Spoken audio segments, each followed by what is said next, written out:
AMP Studios, brought to you by Old Mutual.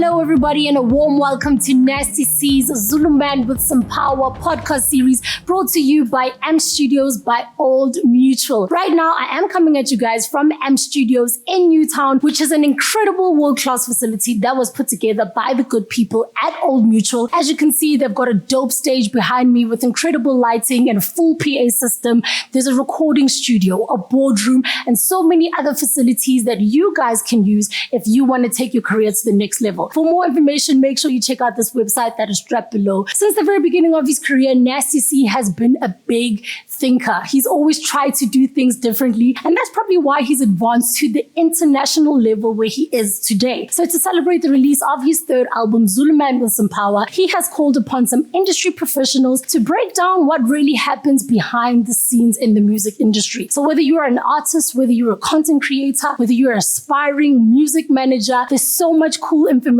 in this series that you definitely want to check out. This is a very special global edition of the Zulu Man with Some Power podcast, as Nasty C introduces us to some of his friends from the East. As you all know, Nasty C has an incredible relationship with Japan, and in this episode, he sits down with Tokyo-based journalist Kaz Skellington, as well as Yoshi, who is an artist and one of Japan's youngest fashion icons. In this episode, they get some assistance from Sage, who is a part of the global Universal music team. The time is now. Let's go. Just for the ones in the back, I'ma just say it louder. I'ma go ahead and say it louder. I'm a Zulu man with some power, yeah. Zulu man with some power. Zulu man with some power. Zulu man with some power. Zulu man with some power. Hey, what's up, Nasty C? Konnichiwa, man. Konnichiwa, what's up? How's everything going? It's going good, man. It's going good. Going good? Hey, congratulations on the album, Zulu Man with Some Power, and the documentary that's coming up, man. I appreciate it, man. Appreciate it. When is the documentary going to be out? It's actually out, but I think it's only out exclusively on Apple at the moment. And then I think in a couple days it should be live on YouTube. Okay, cool. Yeah, like, you know, by watching the documentary and the last interview I did with you, like, your love for Japan is just, like, you got so much love for Japan. Yes. And, you know, as a Japanese guy, I'm very happy to hear that. I appreciate that. And I'm very curious, what made you love Japan so much? It's a lot of things, right? But the top 4 would have to be the anime scene. And not even so much just like watching anime, just like taking it in, just looking at the drawings and just like the art scene. You guys are like the hub of art, 1. 2, you guys are the hub of fashion, you know what I mean? And every rapper is like driven by fashion, every single one of us, you know what I mean? And then there's just a couple things like the way everybody's so humble. You guys don't have that thing where you look at people and you judge them for what standard you think they're at.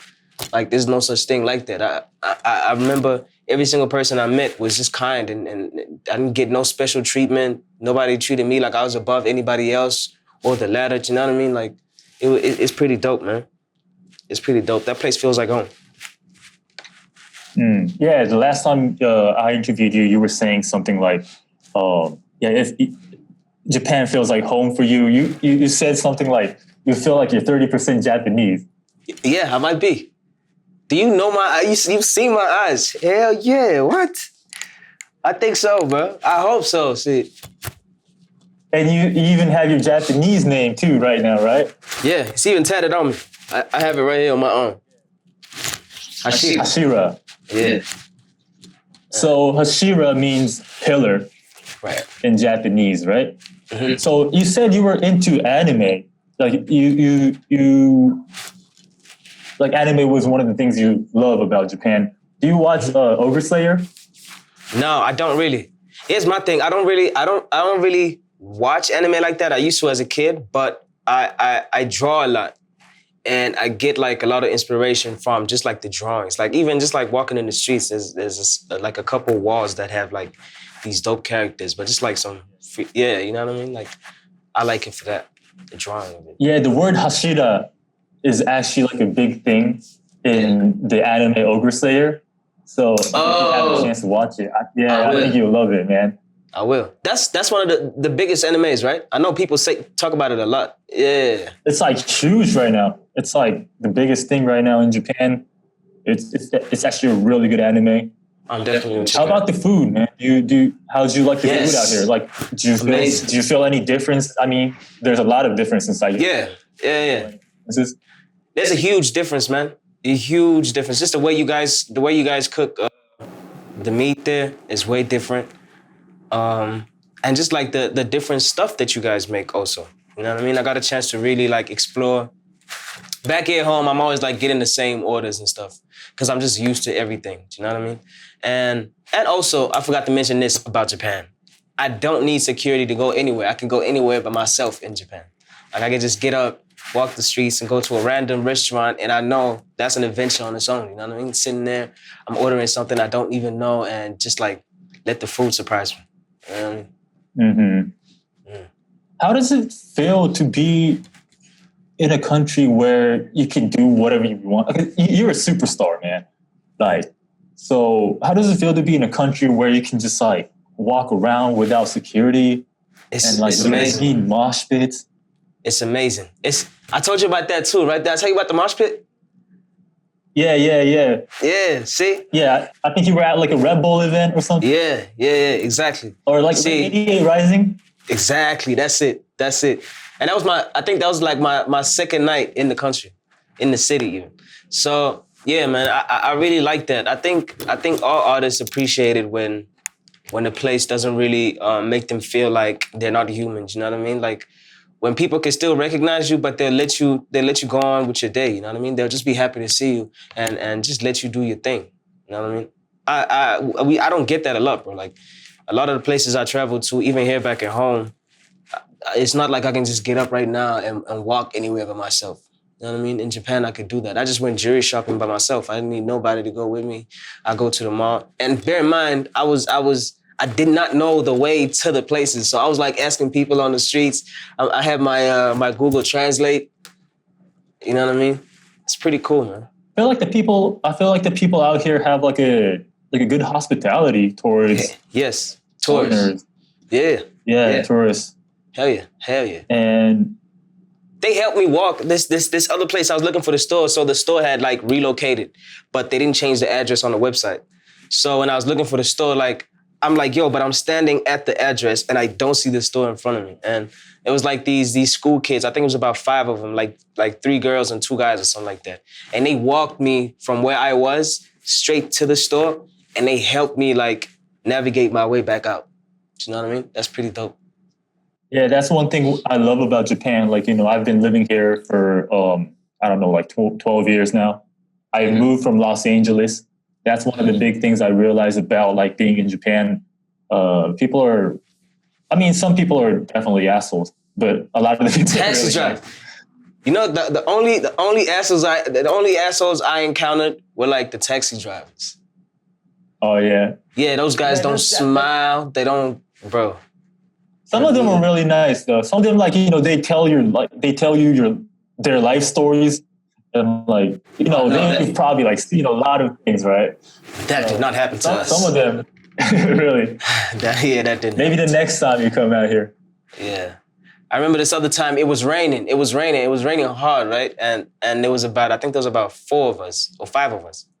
And we had to like squeeze one more person in the car. We were like, yo, this guy doesn't have a phone. He's not from here. He doesn't know how to get home if we leave him. Can we please just squeeze in? It's raining. Are we gonna leave the guy like standing in the rain? And that guy was like, no, get out. And we were like, yo, we were so pissed, bro. Like we cussed him out and we all just stood in the rain. Like we said, fuck it, you can leave. You know? Yeah, they're kind of strict with like the passengers. The rules. Like, yeah. So can't blame them, but hey. Yeah, they're just probably doing their job within their law, right? I guess. They could be nice about it though, but hey. Yeah. They didn't have to be an asshole about it. Yeah, so let me kind of just like summarize that in Japanese for the Japanese audience that's watching this right now. Cool. 日本をすごくナスティシーは愛してるんですけど、まあそのアニメのシーンだったりとか、彼はアートとか絵も描くので、まあそのなんだろう、アートのハブ。日本っていうのはすごいアートのハブとか、ファッションのすごい、なんていうんだろう、中心地になっていると感じているようです。で、食べ物とかもすごい日本のものが好きで、やっぱり、彼の母国にいるときは、大体の食べ物はやっぱり食べたことあるから、いつも同じようなものしか頼まないし、同じようなものしか食べないけれど、日本にいるときはもう小分けでいろんなお皿で来るから、すごくそれが面白かったっていうふうに言っておりましたね。あとはやっぱりこっちにいると、セキュリティとかがいなくても、外に歩けたりとか、一人でそういうふうに、街を散策できたりするのがすごくいいっていうのも言っておりました。Yeah, I want to ask you about your show that you did in Japan. Like, you did shows out here too, right? You did one in Batika. Batika, yeah. I went to Batika. I went to Harlem. That's my favorite place to perform, actually. Yeah, Harlem. That place is live. Yeah, that place is live. Yeah, like, how do you feel like doing a show in a place where not a lot of people know you, like back home? You know, it's interesting. It's like it feels like I'm getting like a second chance at making a better first impression. Do you understand? Like my first couple shows when I was coming up, and when even back here at home, I had like not that many people in the crowd. It was like, it was cool and it was the real thing, but I was nervous. I didn't have like a lot of stage presence. I would mess up my words. I didn't know whether to make eye contact with people. I just didn't have that. I didn't have that experience, you know what I mean? And now I'm going in it again with all this experience. So it was like, it was live. I knew exactly what to do. I knew how to do it. I knew how to make sure I fill in the spaces, you know what I mean? Because not that many people, so you have to interact with everybody, make sure they're live. Like I let dudes jump on stage with me. Like it was lit. It was lit. It's pretty dope, man. It's dope. Yeah, I feel like that's a very authentic experience, like for the fans too that's watching you. Like, you know, like you're in front of them, they're in front of you, like right there within, like you can just touch them, like, you know, do high fives and go crazy. I love that like venue live house culture in Japan, because a lot of the venues in Japan are really small, and that's actually a good thing for me. Yeah, exactly. Yeah. It's like, it feels like it's more intimate even. Yeah. And like, I feel like it's kind of like starting a new game again after you beat it once, maybe. Exactly. So you know, I mean, you know what to do, right? Exactly. It's like you're level 99, but you're in like stage 1. Like you know how to like. So you're like, I got this shit. You're like, I got this shit. Yeah. Oh, tell me about like something outside of music too, man. Like maybe fashion. Like I remember when I met you, your fashion was like on point, man. And did your fashion or your visuals or what you do with your visual art change after you stayed here? Yeah, it definitely changed. It improved. The way I look at fashion just changed completely. Just the way I look at art altogether changed. It changed a lot, bro. Yeah, you got, like, the one thing I love about Japan is people don't really dress to move with a certain style, or like it's not hype based. People dress up to express what they feel like or what they want to look like that day. You know what I mean? And I was like with Yoshi every day, and that kid dresses, boy. Like he doesn't compromise, bro. Like he goes in. Like if he wants to feel like a rock star today, you have on his rock star boots, a leather vest, like with all these chains and rings and stuff. You know what I mean? And not a lot of places are like that, man. Not a lot of places are like that. People usually dress to look alike, you know, everywhere. You know what I mean? Yeah, it definitely changed. Yeah, he's like I've never met him before. I've seen him at the office, but He was there I've never that met day. him before. But He was there. yeah, he was actually there. I think that's like the only time I've actually seen him. Oh, okay. You saw him though, right? Talk to him. Oh, okay. Yeah. I was saying, yeah, he was there. Yeah, I feel like even for the fashion, man, like, you know, my impression of you is wearing all whites, you know. It used to be. It used to be. Not right now? Nah, I changed. You know why? It was getting so hard for me to shop, like, especially at one place. Like if I wanted, I'm not a person that leaves the house like that much. You know what I mean? So if I leave the house to go shop, I need to come back with all the bags that I need. You know what I mean? And with the all white shit, it's like near impossible to get like outfits on outfits in one mall because not everything that's white is dope in one mall. Do you know what I mean? Like they might just have like basic plain tees or shirts or something like that. And if you're wearing all white, it could either just look very plain and like it's like a cheat code, or you can go crazy with it. Like there's really no in between. You know what I mean? Yeah, it was getting too hard for me to do that, and I was like, I'm gonna put it on pause until I have like somebody that'll put the clothes together for me. You know what I mean? Somebody that I can say, okay, cool. You go around, do this and that, find the material, we'll draw it up, and then you just make me 10 of these, make me 5 of these, make me 15 of these. You know what I mean? Mm-hmm. Do you ever like make your own clothes?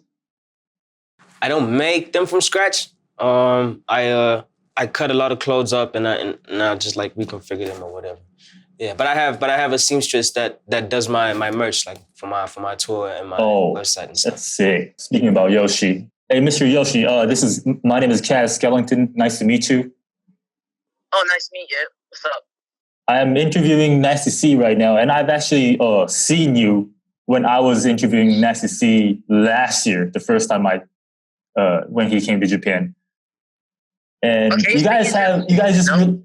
What? Yeah, I speak in Japanese. 日本語喋れるんだ。喋れます。どうも。どうも。ちょっと通訳してください。どうも。お世話になっております。いや、通訳の人がいるんだったらせっかくなら通訳してもらったんです。じゃあそうします。じゃあお二人にちょっと今一緒に聞きたいことがあるんですけれど、この間リリースをされたじゃないですか。焼肉ゲームシェ。そうですよ。チンチンsuck my dickですよ。チンチン suck my dick. That shit's hard. Don't forget that shit, y'all. Ching ching suck my dick, bro. Yeah, forever. Forever. ナスティシート作業をしてて、はい。なんかこの人やっぱすげえなとか思ったタイミングとか、なんかそういう制作の裏話とかって聞けたりしますか？なんだろうけどこれとは言って僕は基本的に人に対して、はい、アーティストをすごい憧れるとかっていうのは結局同じ人間じゃないですか、みんなと一緒で。はい。だから別にこれとは言ってもなかったんですけど、やっぱりすごいなと思ったのは、僕はラッパーじゃないから、あれなんですけど、やっぱすごいなと思ったのは、曲のフローだったりとか、リズムの取り方とか、すごいなと思いました。なんか、プロフェッショナルだし、かっこいいなって素直に思いました。やっぱりナンバーワンラッパーと言われるだけはあるなっていうフローは見せてくれたなっていう感じますね。かっこいいなと思いました、素直に、本当に。っていうことを今ちょっとナスティに。Hey, so I asked Yoshi about his experience collaborating with you, and he was saying something like, your flow, and he realized you're like a true professional at rapping. Your flow is just amazing, and how you caught the rhythm, how you switched up the flow was like just off the chain. That's what he was saying. And vice versa, I want to ask you about collaborating with Yoshi, your impressions, how you felt. It was dope as hell, man. Like I started gravitating like to Yoshi the first time I met him. He reminded me so much of my best friend, which I had with me at the time actually. My photographer, you met him too. He's just high energy, Teddy? Man. It's just Teddy, exactly. So Yoshi just reminded me of Teddy, bro. Like that live energy and him just being excited and just like, yo, let's work, let's go eat, let's go. I want to show you this, I want to show you that. Oh, I know you love this. Like, you know what I mean? Like he just showed me all the love, and I just took him in as a little brother, man. I just looked at him like, damn, this kid has got like such good energy. It doesn't even matter what the music is. Like we'll figure that out when we get into studio. And then we got into studio, and the music was like fucking fire. Like, and he's doing all types of shit too. Like he's on his pop shit and he's on the hip hop shit. So like, you know what I mean? Like and he's an artist, man. He's a model too. Like he's fresh. You know what I mean? Like. Man, that's my little brother. Very talented, very talented. Yeah. I was actually really surprised when I heard that song. Thank you, man. Yeah, Yoshi, this man's going far, bro. Yoshi's gonna go far. Trust me. ということで、ナスティもう、ヨシ君のことをものすごく褒めております。なんか彼のすごい、あれですね、親友、テディというカメラマンの親友の方がいるんですけど、その人のバイブズと似たようなものを感じて、そこで一瞬でクリックしたっていうふうに。いや、なんか、素直に思ったのは、なんか別に、やっぱり、いろいろあるじゃないですか。例えば黒人差別とか、白人は偉いとか、アジア人はどうだとか、いろいろあるじゃないですか、世の中で。やっぱりまだまだ、今って。ある中で、けどやっぱり別に、僕は2003年生まれなので、ちょっと真面目な話していいですか？ちょっと長いんですけど、いいですか？はい、ぜひ。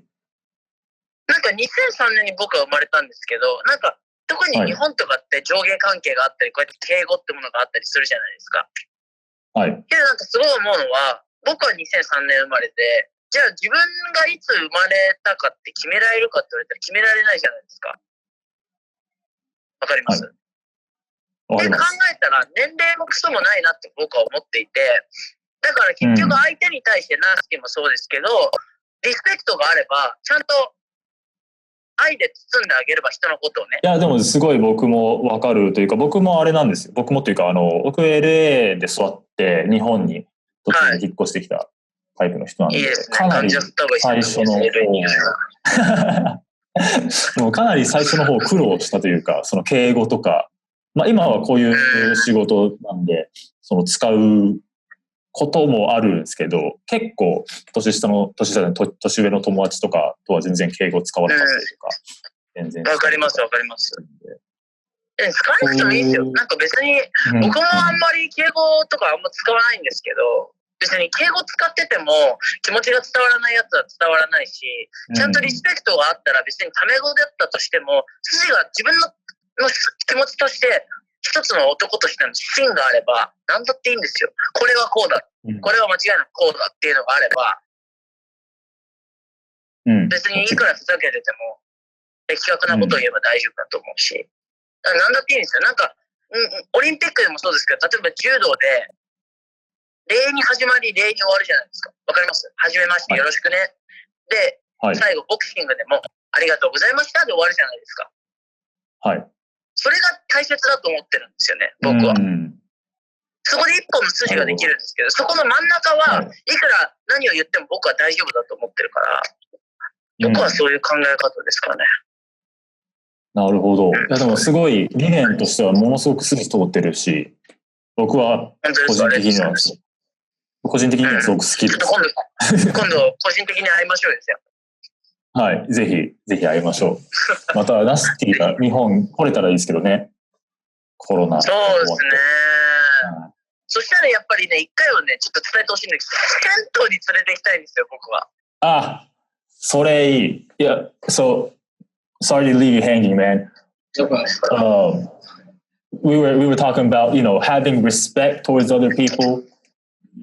Especially like in Japan, we have like always the older people are you kind of have to obey the older people. The younger people have to obey the older people. But Yoshi's that type of dude who has like his core values. If you have respect, man, like it doesn't matter. You treat everybody equally. And what he was saying right now is like the next time you come to Japan, he wants to take you to a public bath, sento. What is that? public bath is it's a public bath where like everyone can just go in and take a bath and you're butt naked. Hey, whoa. Nah, man. Hey, you crazy. Hell no. You fucking crazy. No. Oh, hell no. No, I was actually going to ask you about the public bath because I love going to the public bath. I don't look at other people. Yeah, me too. I love public bath. So nobody looks at other people. You're just in your own world. You're still butt naked, but you're in your own world.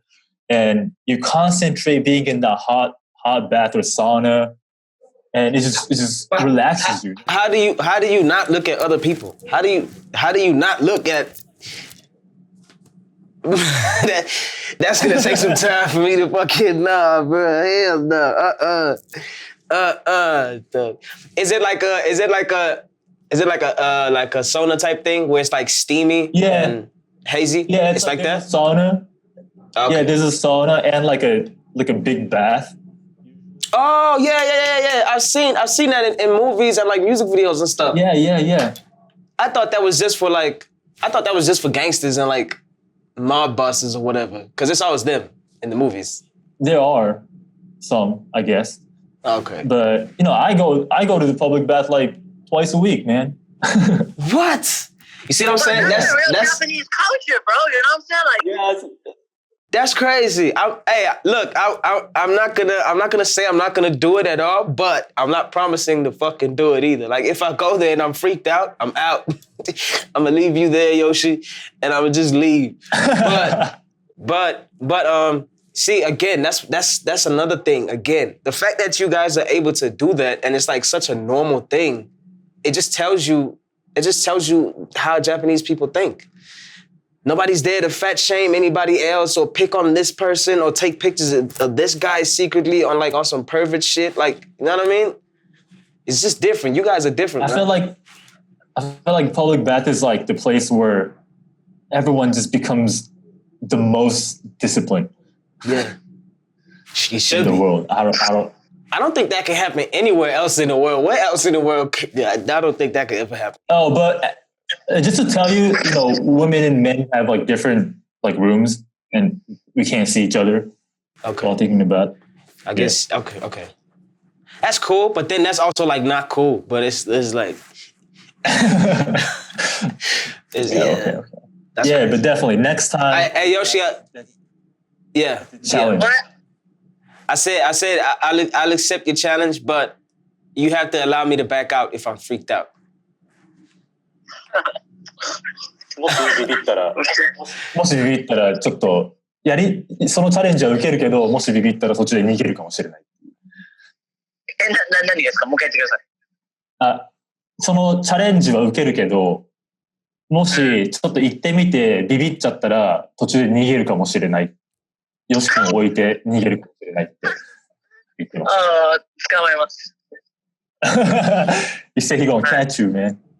捕まえます。必ず。捕まえて湯の中に引きずれます。で、水風呂に入れて整えるっていう。やばいね。そうか、もう拷問じゃないですか、ほぼ。Yo, do you still remember your Zulu name? Huh? Do you still remember your Zulu name? よし君のズールの名前を。よし君のズールの名前覚えてますか？ Yeah, the one we gave you. Dude, I can't remember. Jabulo. なんだっけ？やけどね、なんか、そうだ、くれたな。なんだっけ？It's Jabulo. It's Jabulo. Jabulo. Yeah. Right. Yeah. Yeah, it means happiness. That's your name right there. Happiness. That's the first thing that came into everybody's mind when we were like, yo, he was like, yo, give us a Zulu name. Me, Mark, and Teddy looked at each other and we were like, it's definitely Jabulo. Like, there's no other way. Like, yeah, like cheerful person. That's a really cool name. Yeah, man. Yeah, thanks, man. よし君のズールの名前はジャブーロで幸せらしいです。みんなリスナーの皆さん。そうなんですよ。何語なんですか、それけど。ズール語ですね。おそらく。ズール語？ズール語。南アフリカの。ズール語だ。それメモっとこう、せっかくだし。ズール語の。なるほどね。けどな、ほんとマジ英語勉強しないとな、僕発音だけなんですよ、いいの。僕喋れるんだと思ってましたわ。いや、僕ね、喋れるんですけど、細かい話になると、だから、ってなるんですよ、やっぱり。なるほど。発音はいいんですけどね、普通に。はい。発音いいですよね、すごい。そうなんですよ。まあ結局は、あとは、あれですよね。自信があるかどうかですよね、多分。そうですね。はい。ちなみにお時間は大丈夫ですか？よし。全然大丈夫ですよ、今のところは。あ、なるほど。このまんまじゃあイナスティのインタビュー進んじゃうと思うんですけれど、大丈夫？いいですよ。僕は行った方がいいですか？どちらでも大丈夫です。もし、それで、いた方がいいんだったらいますけど、いない方がいいんだったら。We're gonna say goodbye to Yoshi as of right now. Yoshi, can you hear us?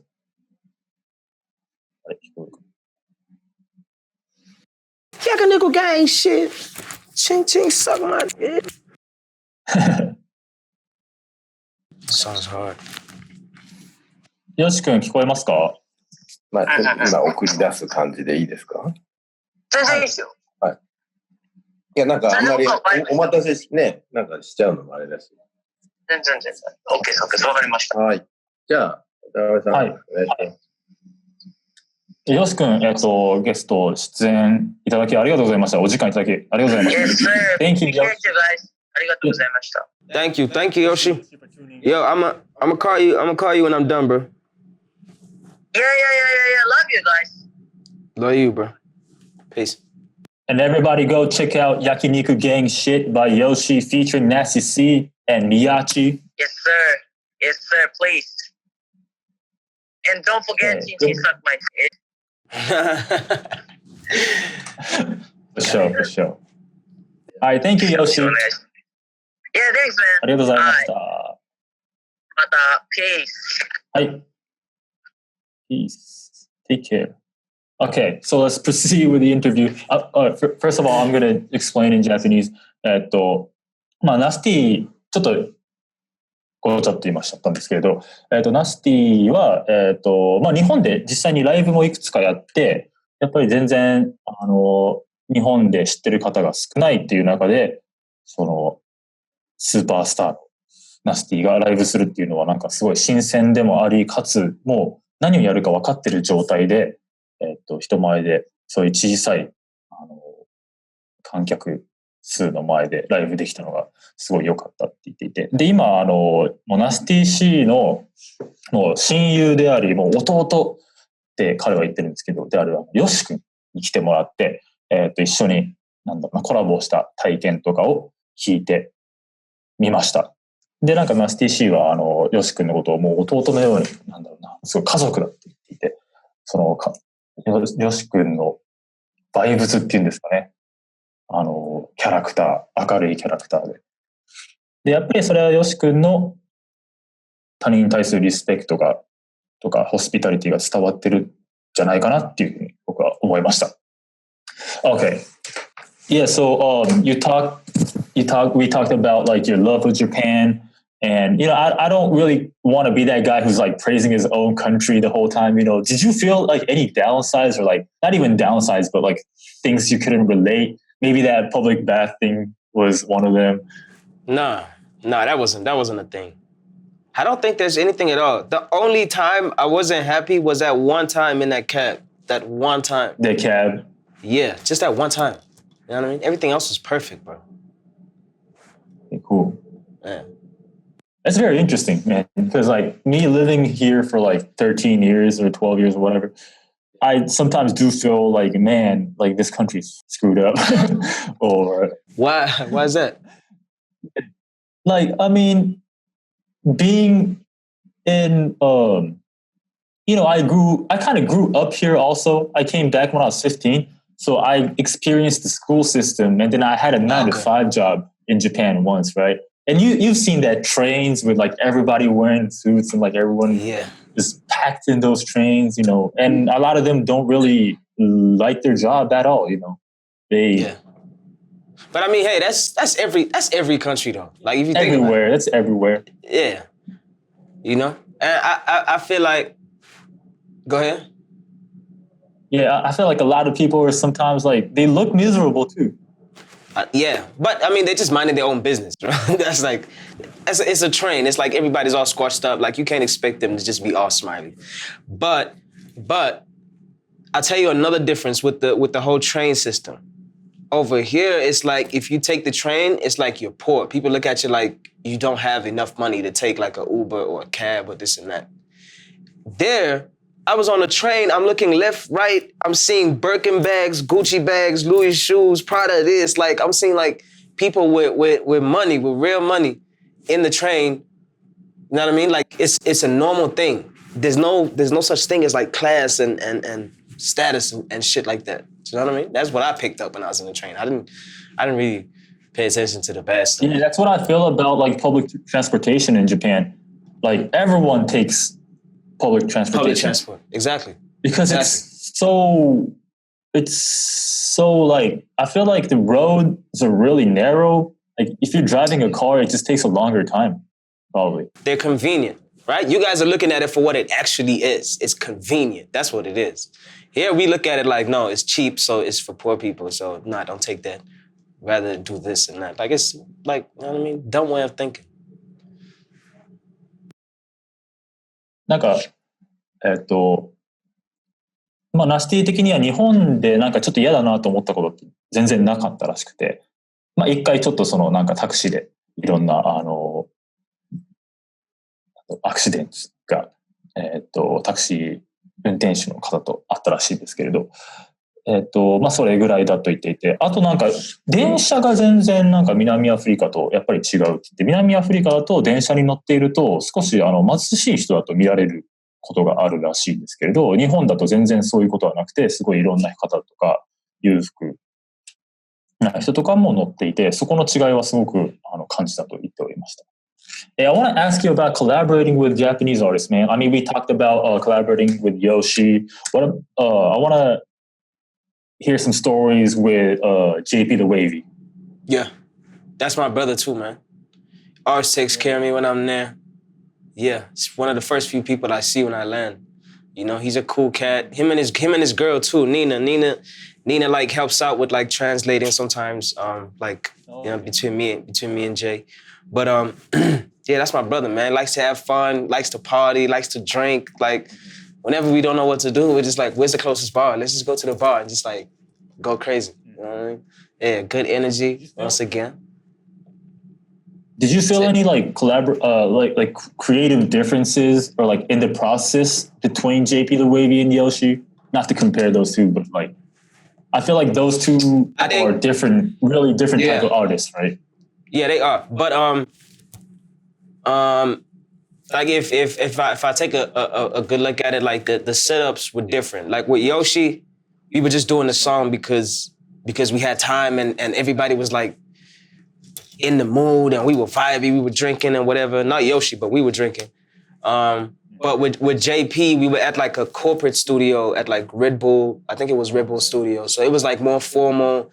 It was like a lot more people. It's not like it was just like gang and then producers. It was like a lot more people. It was like cameras and all that type of stuff. So like the setup was different. But I'm pretty sure it's the same, man. I realized, yeah, hip hop artists, we really work the same. We go off of like the vibe in the studio. If you're one man, you go off of what's in your mind. But if you have your whole gang there, it's like it's really off of the vibe. And I think if the vibe is good and it's high energy, it would be the same thing. Yeah, I feel like that's what hip hop kind of does. Like connects people, and like even if you're from like a totally different culture, like hip hop connects and resonates worldwide. Even though like the themes are sometimes different within the countries. Mm-hmm. Like, you know, like hip hop was born in Bronx, right? Yeah. But I've never lived in New York, but still I can like resonate and exactly try to, what do you call it? Like express, like what we're doing right now. What we're doing right now, exactly. Like this is a culture that anybody in the world can adopt and just like be a part of it. You know what I mean? That's why I feel like it's the biggest genre in the world. You know, right now. It is the most influential too. No cap. Yeah, definitely. Yeah. Did you feel any differences when collaborating with artists that are from the States and artists from Japan? Yeah. In the States, they work faster than anywhere else in the world. Anywhere I've been in the world, it's always been like, when we're in studio, at best, we might do like 2 songs. But we'll really just we'll take our time and we'll just have fun and we'll talk and we'll chop it up and this and that. In the States, every single studio session I've been at, like, we did minimum 3 songs. You know what I mean? In the States, they like, you pushing it out, like, you know? Like, and like you get like this one studio room, right? If you book it as an artist, you stay there the whole day, and then what you do is you just get different producers to walk in. So different producer come walk in, play some beats, da-da-da. If you record, you record, or just take some beats, he's out, the next guy in. You know what I mean? It's just like 8 hours on end, just back to back, back to back, back to back. Yeah. Okay, that's very interesting.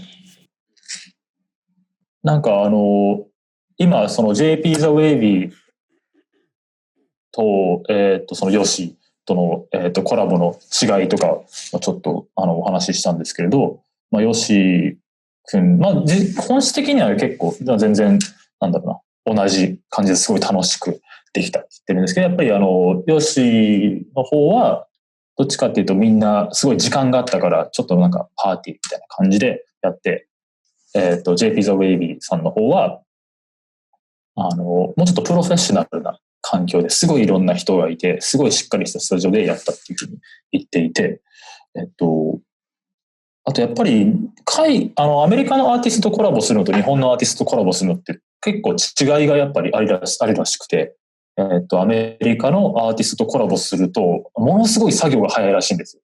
もう1日で最低3曲やるとか、もうバンバン曲を作っていく。でも他のところだと結構お互いもっと話し合ったりとか知り合ったりとか楽しんだりとかして作っていくっていう意味で全然違うっていうふうに言っておりました。Do you, like, being somebody who's influenced by like American hip hop and Japanese culture, do you feel like any differences between the hip hop in two countries?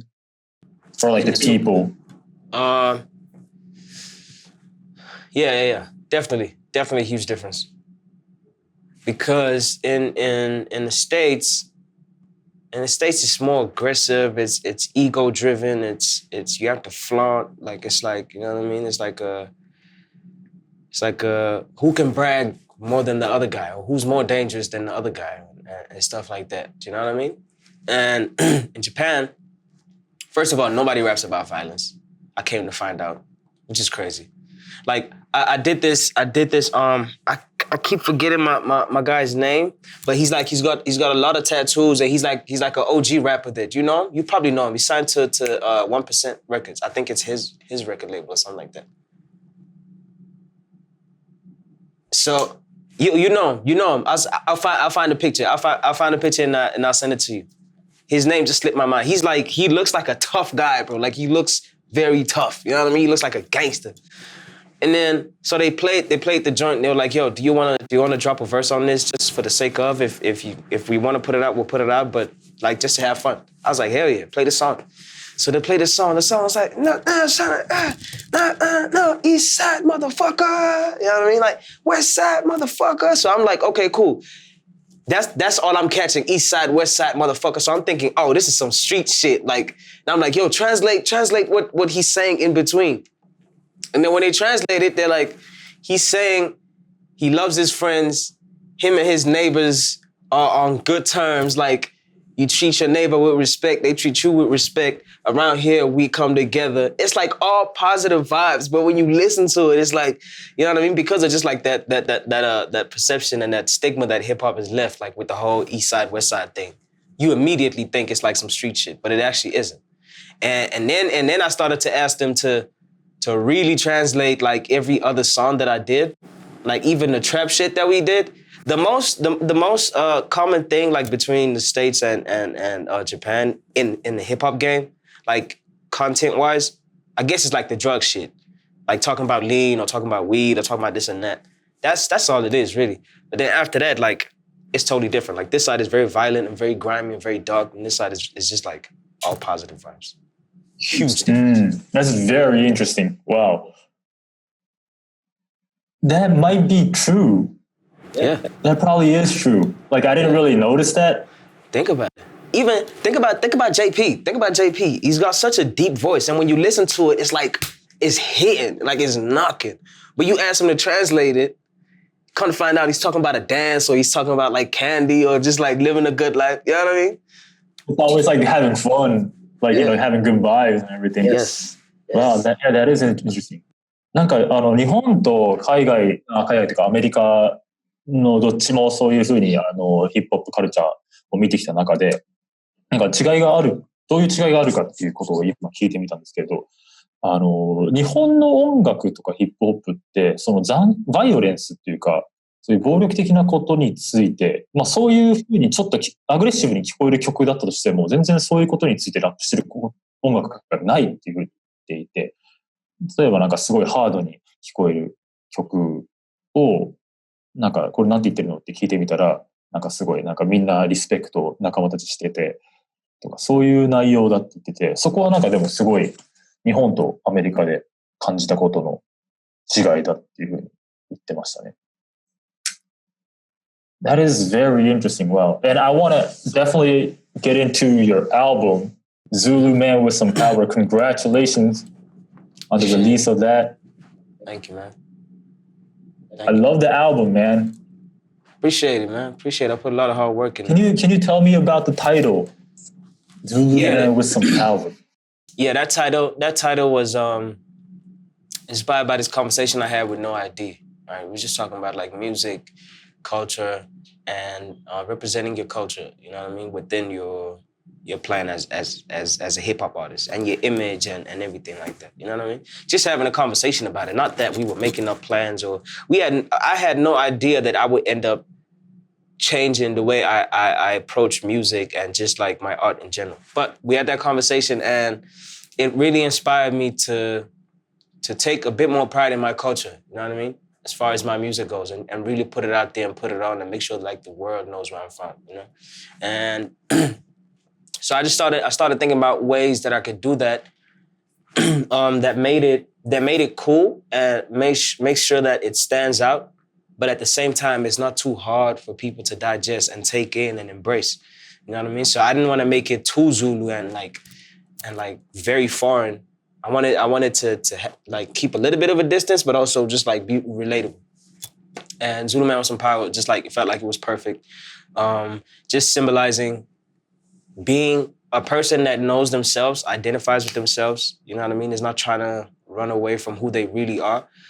A person who is aware and identifies with the messed up stuff around them, like stuff that he's responsible for, but also just like stuff that just comes with this business and this world that we live in. Do you know what I mean? Like identifying those vices and those evils and stuff and being able to come out as a king no matter what. Do you know what I mean? Like if you look at the album cover, I look like I'm ready to go to war. Like I have a spear on me and I'm just like standing there like ready to attack. But it's like I'm standing in a very serene place. It looks very serene. It looks beautiful and peaceful. Do you know what I mean? So that's the metaphor right there. Everything looks good, but me being the king of this place, I know that there's definitely some bad shit like that's just around the corner, just waiting for you to slip up. So like I'm ready at all times. That's what it means. Thank you.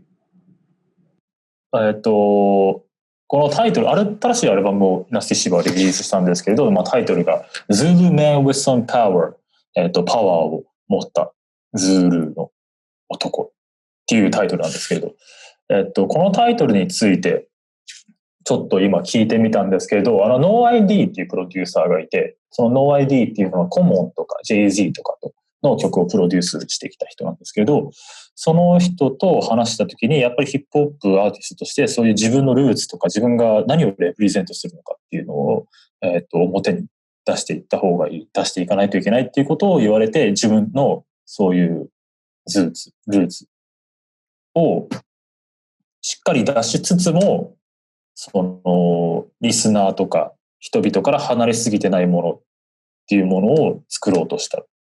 で、このタイトル、Zulu Man with Some Power になったらしいです。yeah. Actually, the two songs that I really liked on the album that stood out to me was Feelings and Ababulali. Is that how you pronounce it? Yes, that's it. Those two were like my top favorite. And compared to your last project, man, I felt like this project was more kind of like therapeutic in a way, or like you finding yourself, embracing yourself. Exactly. That's exactly what it is. You even look at like those two songs that you pick right there. Real songs about some real shit. Not flexing, not trying to come off as this untouchable guy. No, I'm talking about my flaws. I'm talking about how I'm dealing with them. On the other song, I'm talking about my father. I'm talking about how we never had a good relationship, but now we're good, and how I would like to honor him while he's still here. You know what I mean? Some real shit. It's just like going back to basics and just like, you know what I mean? Like doing that. Yeah, like that's that's what really caught my mind. Like the song, what does Ababulali mean? It actually means killers or murderers, right? It's an old school, how do you say it? A war cry? I guess it is a war cry. But it's one of those struggle songs, those struggle anthems, you know, that just spoke about really colonizers, you know, how they come in and they take our parents from us and this and that and that and that. And that really got me thinking, like, when I heard the sample, before I even made the beat, I was like, I have to flip this sample. The sample sounds so dope and it's so perfect. And it's like, it takes you away. But I don't want to stick to that subject. I don't want it to be another one of those songs that addresses that specific problem. So I was like, how can I flip that, have the same meaning, but have it like derived from the same topic, but very far. You know what I mean? So I was like, okay, cool. If you think about it, the reason why a lot of us grew up in like homes where our relationships with our parents wasn't what everybody else gets. Like, you know what I mean? You don't grow up, typically where I'm from, you don't grow up like even knowing your parents. You don't even know what your parents really like. You don't know what type of people they are. You don't know what makes them tick, really. You know what I mean? Like, you're just so afraid of them, and you mask that up as respect, but you're really just afraid of them because you don't really know them like that. You know what I mean? Whenever you guys speak, it's either you're taking an order or you're asking for something. You know what I mean? That's like the kind of setup I grew up in, and I guess it's like, to some degree, fair to blame colonizers for that. Because if our parents weren't slaves to the system and struggling so hard to keep the lights on and put food on the table, we would have better relationships with our parents. I guarantee you that. Do you know what I mean? So I decided to you know, like create another layer to that whole shebang or whatever. Mm-hmm. Wow. I relate. I feel like I can relate to that as a Japanese person because, like, even though we have such a different culture, I guess, but you know, in Japan, a lot of the people don't really have like a good relationship with their parents. Yeah. Because a lot of the times, their parents are so like corporate, and they want their child to live a certain way. Yeah. And that's why I feel like that's one of the reasons why Japan has such a high suicide rate within like the young people, you know? Yeah, it's very strict. It's strict. It feels like the people that are supposed to be your protectors and the people that understand you, like the core you, they end up just becoming like your handlers. They just making sure you stay alive and get educated. They don't really know what you like. They don't know what color you like, what music you like, what girl you're falling in love with. They don't even know like your sexuality, bro. Like, it's crazy. It's crazy. Like, you grow up until you're like 18 and leave the house, and then you start to feel the effect of that. You know what I mean? While I was still at home, I mean, I felt it, but I was like, it's fine. I got bigger problems to worry about. I have to pass school. I have to do this and that. And on top of that, like, I'm trying to be cool as a kid. So I didn't really feel the effect of that. But when I left home and I started to miss my parents, I was like, man, what do I miss? Really, what is it that I miss? Like, do I miss being shouted at? Do I miss the orders? Because I don't have those memories where we were like having like good times and laughing and joking around and stuff. I don't have those. So I was like, damn, I miss you, but I don't know what I miss about you. Do you know what I mean? And that's crazy, bro. That's crazy. Some real shit. It's crazy. Yeah, like hearing that story, and then it'll probably like hit me different after I heard that story, and if I listen to that song again. And like, did you feel like you work with your father right now? Do I work with him? Yeah, do you work with him? I think the last time I interviewed you, you were saying something like that. No, it's my brother that I work with, my big brother. Oh, okay. Yeah, I made him my manager. Yeah, but it's good hearing that like your relationships with your father is getting better. Yeah, hell yeah. Yeah, like has like your several trips to Japan influenced you on like being able to embrace yourself? Yes, yeah. You know, as you said, like when you after you leave, you started realizing like what do you miss about your parents or like it actually more than anything, it changed the way I looked at people. It changed the way I looked at people. It definitely changed the way I look at myself, like in terms of just like being shy to do the things that I really love or dress the way that I really want to, just because I fear what people are gonna think or say about it. It changed that. That changed why I was in Japan. But it's when I came back and then like readjusting again to not being able to just step outside, not being able to just say hi, your dress is nice to somebody without them thinking, oh, are you trying to hit on me? Are you trying to do this and that? Or, ew, you're not dressed the way I like. You know what I mean? Like all that, like it just came rushing back in as soon as I landed.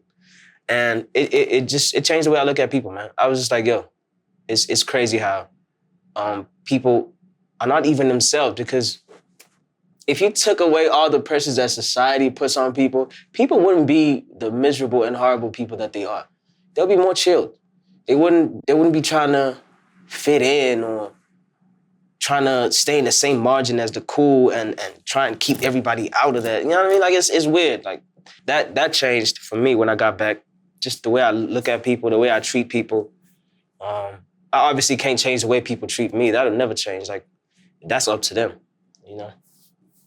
Really.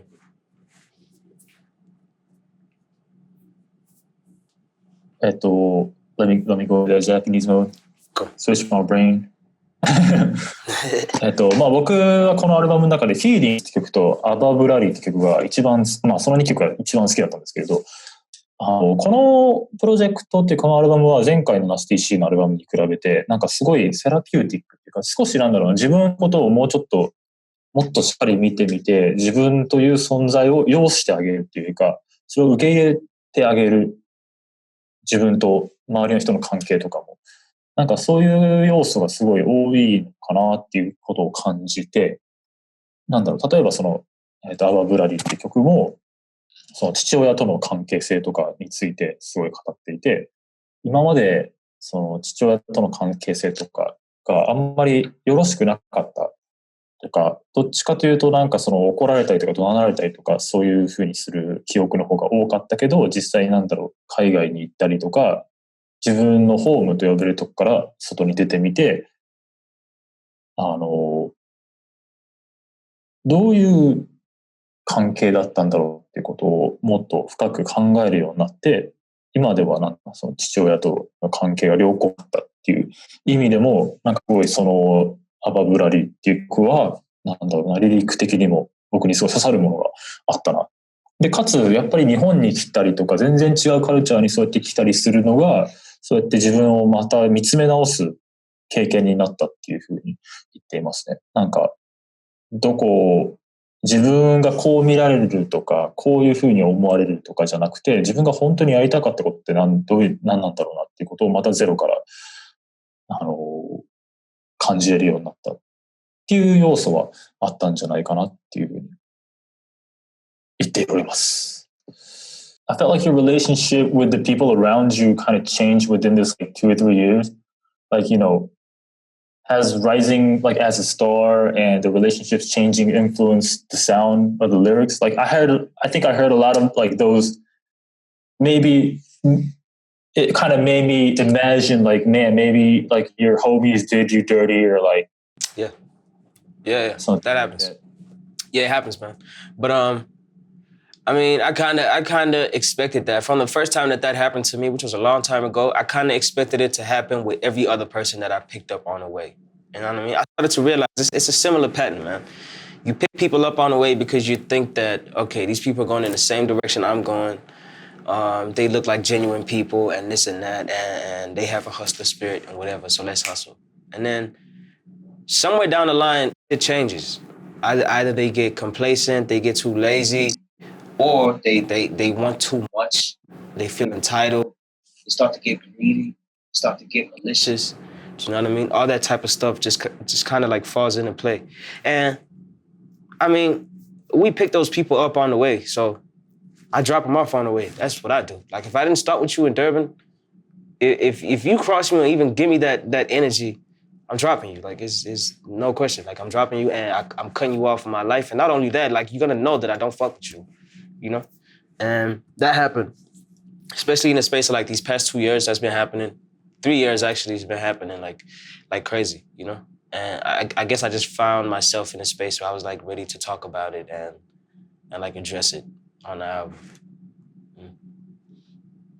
And I feel like I mean, as an artist, like I talk about my own problems a lot. And I feel like talking about that really makes you think like, man, makes you appreciate the people who are still around you way more. Yes. Right? Yeah. And I feel like I really, felt that, listen to this album. That's why I really appreciated this album, man. Thank you, bro. Thank you, man. And he had a couple of really dope collaborations, like Ari Lennox. Mm-hmm. Fine. How did that collab happen? I was in Atlanta when I did the song, but she wasn't there actually. Like I haven't really met her. So I was in Atlanta. I did a couple songs, and that one ended up being one of the songs that I wanted to put on the album. But we always like felt like there was just something missing, and we always just like kept it on the side and just like waited for the right person to show up, and then we'll be like, you perfect. You know what I mean? And I found out that she wanted to work, so when that opportunity presented itself, I was like, okay, cool. I already have something in the bag that's like perfect for Ari. Like I started listening to some of her stuff like on YouTube, and I was like, cool, perfect, I got it. It's this one. And then, we sent it to her. She liked it. She put down a verse. She did like a variety of like takes with the hook and stuff, just to give it a bit more flavor and feel a bit more like interactive. And she killed it, man. Killed it. Mm. Yeah. Yeah, like that too, man. I mean, I've never met her. I've never interviewed her before, but she seems to have like a beautiful soul. Yes. Looks like a genuine person. You know what I mean? She's not on no superstar shit, none of that shit. Like she's just like a real one. Hey. Yeah, dude. I want to see you collaborate with like the dudes in like Spillage Village, like Earth Gang. Oh yeah, I was just watching the video they put out with JID. Baptized. Yeah. Is it that? Yeah, Baptized. Oh, that shit is so crazy. It is so crazy. So, yeah, I would JID and Earth Gang are my favorite right now. Yeah, I would definitely work with them. They were here in South Africa actually. We did a show together. Yeah, we did a show together, but we didn't really get to meet and talk or whatever. I was just like right behind them. They came on stage and I went right there. Yeah, but I fuck with them. なんかこのアルバムを聴いてる中で結構ここ 2,3 年ぐらいでナスティシーの周りの人たちとのその関係性っていうのがかなり変わってったんじゃないかなっていうことを思って私は聞いていて、なんかその例えば誰かに裏切られたとか仲いい人たちが去っていってしまったとか、なんかそういうことが結構あって、そういうことがサウンドとかリリックに出てる気がするなっていうふうにちょっと思ったので、そこについて聞いてみたら、やっぱりなんかまあ、なんだろうな、こういうふうにアーティスト活動やってる中で仲間だった人たちが、なんだろう、少しずつ変わっていったりとか、欲深くなっていったりとか、むしろついてこれなくなったりとかがいる中で、なんかそういう、なんだろう、わだかまりみたいなところを自分から作品として落とし込んで、なんだろうな、少し、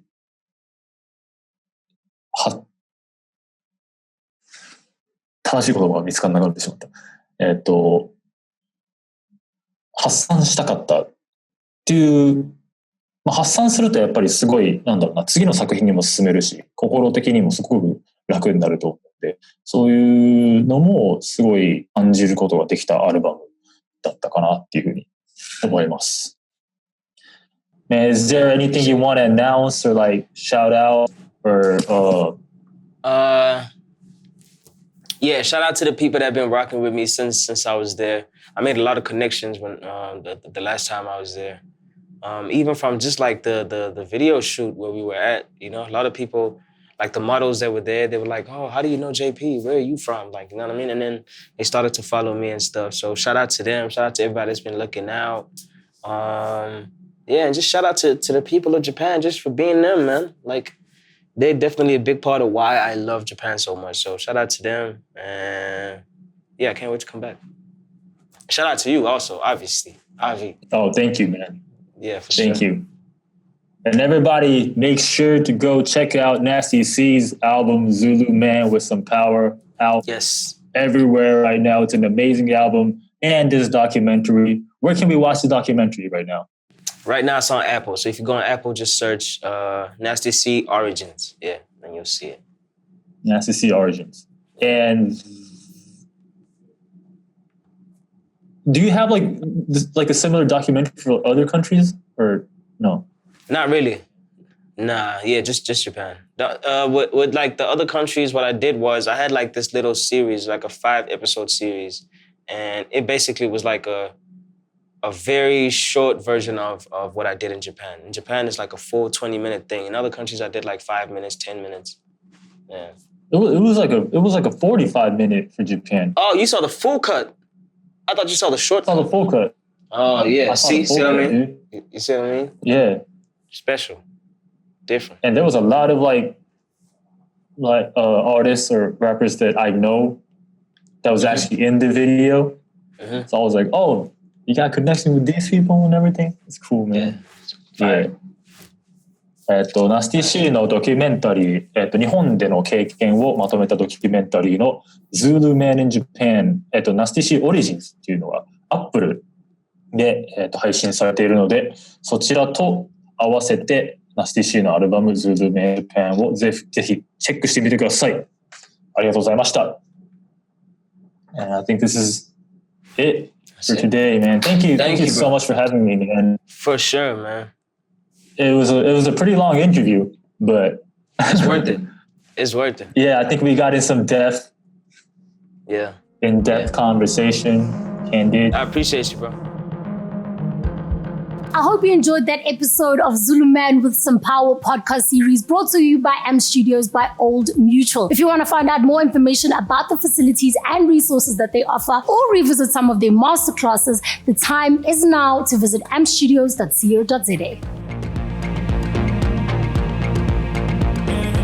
Music has changed. How it makes us feel never will.